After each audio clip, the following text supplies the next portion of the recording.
तसेच उपमुख्यमंत्री अजितदादा पवार, तसेच आमच्या सर्वांचे लाडके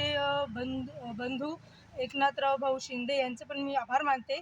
की त्यांनी नेहमीप्रमाणे जसं त्यांनी आता जी योजना आखली आहे लाडकी बहीण योजना जे त्यांनी बाळासाहेब ठाकरे आणि आनंद दिघे शिंदे साहेबांचा जो शब्द पालन करत आहे, त्यांचा वारसा जो पुढे नेत आहेत ते आम जनतेसाठी आणि महिला रक्षणासाठी, तर त्यांना मी अशी विनंती करते, त्यांच्यासाठी माझी एक विनंती आहे की त्यांची जी बहीण आहे आज जी संकटामध्ये आहे, त्यांचं जे पूर्ण कुटुंब आज विस्कळीत होत आहे, त्याचं जे कारण आहे इथे यवतमाळ येथील जे आझाद मैदान होतं, जे ऐतिहासिक मैदान आहे, तिथे आम्ही भरपूर वर्षांपासून वर्षानुवर्ष आमचे जे व्यवसाय होता तिथे अचानक त्यांचा शासनाच्या आदेशाने जे आमचं दुकाने हटवण्यात आली आहे, त्याच्यामुळे आमचं पूर्ण जनजीवन विस्कळीत झालेलं आहे। त्यासाठी माझी मागणी आहे की लवकरात लवकर आम्हाला ती दुसऱ्या जागी व्यवस्था करून द्यावी आमची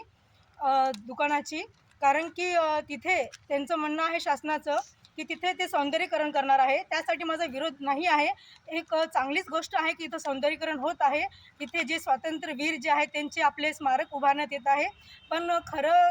तर हे स्वातंत्र्य जे स्मारक जे उभारत आहे त्याचप्रमाणे जे स्वातंत्र्यासाठी जिथे सभा भरल्या होत्या, जे आपल्याला अंग्रेजापासून तर स्वातंत्र्य भेटलं, पण आम जनतेला ह्या राजकारणांपासून स्वातंत्र्य कधी मिळणार? जे हे राजकारण जे चालू आहे की स्वातंत्र्यासाठी तुम्ही स्मारक उभारत आहे, पण त्याचा काय फायदा? जे तुम्ही आम जनतेचं जे पोट जिथं भरत होतं, जे 30 ते 35 जे मैदान व्यावसायिक होते त्यांना तुम्ही रस्त्यावर आणलेलं आहे आणि तुम्ही तिथं स्मारक उभारत आहे। खरंच एक स्वातंत्र्य जे आझाद मैदान जे आपलं सुप्रसिद्ध आहे यवतमाळमध्ये, ते खरंच योग्य आहे का की तुम्ही आम जनतेला रस्त्यावर आणून त्यांचं जनजीवन विस्कळीत, त्यांचे लेकरांचे शिक्षणांचं जे भविष्य होतं ते तुम्ही विस्कळीत करून तिथं तुम्ही स्मारक उभारत आहे? हे चुकीचं आहे। तुम्ही उभारा ना स्मारक, आमचं काहीही म्हणणं नाही, आम्ही त्याच्यासाठी आम्ही तुम्हाला होकार देत आहे, पण तुम्ही त्याच्यासोबत तुम्ही आमच्या जनतेचा पण प्रश्न सॉल्व करा। तिथे आम्हाला काही जागा द्या, आमची जी दुकाने होती त्याला तुम्ही आखून आम्हाला तिथं नेहमीसाठी जागा द्या, आमचाही विचार करा, असं माझं आमच्या भावांना आणि आमच्या नेत्यांना आमचं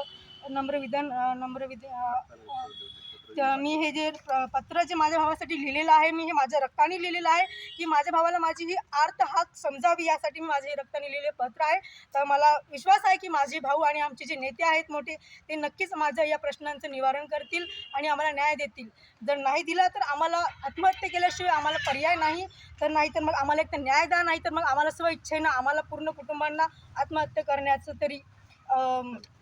परवानगी द्यावी। बस।